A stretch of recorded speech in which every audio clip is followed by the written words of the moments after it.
You ask Tiger to solve. This deals with linear equations with one unknown. The final result is x equals -3. Let's solve it step by step. Group all x terms on the left side of the equation. Subtract 2x from both sides. Group like terms. Simplify the arithmetic. Group like terms. Simplify the arithmetic. Group all constants on the right side of the equation. Subtract 24 from both sides.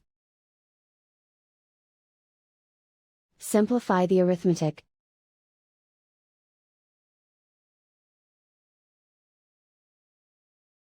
Isolate the x. Divide both sides by 3. Simplify the fraction. Find the greatest common factor of the numerator and denominator.